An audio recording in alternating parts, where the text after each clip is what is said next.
Bonjour tout le monde, ici Danielle Gauthier de Varenne de la compagnie Fidèle Canin. Je suis heureuse aujourd'hui de vous parler de notre philosophie d'intervention en modification comportementale.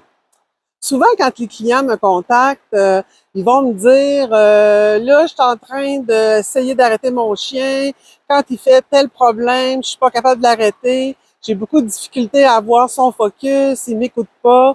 Il me regarde pas, il fait à sa tête. On me dit même souvent que les chiens sont têtus. Moi, j'aimerais remettre les choses en perspective en vous expliquant ma technique d'intervention. La première chose que je vous suggère quand on travaille en modification comportementale, c'est vraiment d'essayer de brûler l'énergie de notre chien avant de faire nos techniques de modification comportementale. Qu'est-ce qu'on peut faire? On peut faire courir notre chien, on peut le faire mastiquer. Ici, vous voyez mes chiens qui se promènent sur le bord de la rivière en sentant, en prenant des odeurs. Ils ont vraiment beaucoup de plaisir à se promener, à explorer. Puis ça, c'est une façon de libérer l'énergie de nos chiens. Parce que quand les chiens ont beaucoup d'énergie, ce qu'ils vont faire, c'est qu'ils vont avoir des comportements souvent où ils vont demander de l'attention. Vous dérangez quand vous n'avez pas le temps, vous dérangez quand vous voulez être tranquille. Alors moi, ce que je vous suggère, là, c'est vraiment de travailler vos chiens, mais avant que les problèmes ne surviennent, OK? Alors, si vous travaillez en amont, si vous travaillez avant que les problèmes arrivent, vous allez avoir beaucoup moins de difficultés à avoir la concentration de votre chien, à avoir l'énergie qui est sortie, mais sortie positivement en ayant fait de belles activités que le chien aime, puis en ayant aussi son focus. La deuxième chose que je vous dirais de faire, c'est de trouver un bon motivateur.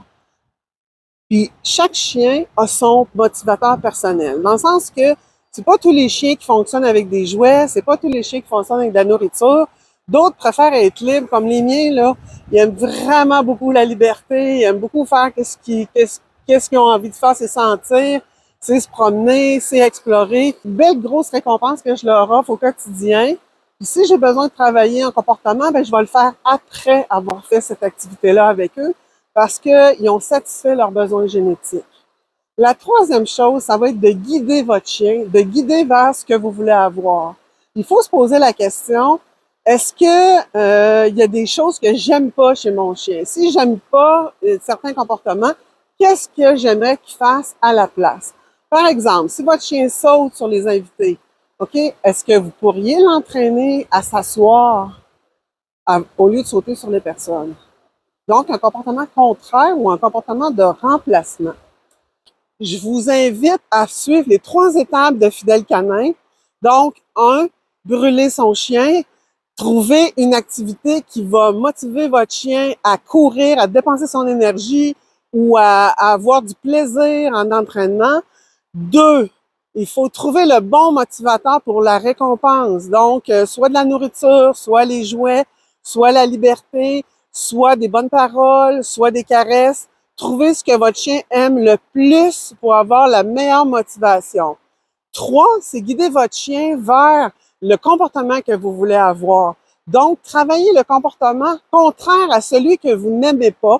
Essayez de favoriser celui que vous désirez avoir. Sur ce, c'est Danielle Gauthier de Varenne qui vous dit à bientôt pour une autre vidéo.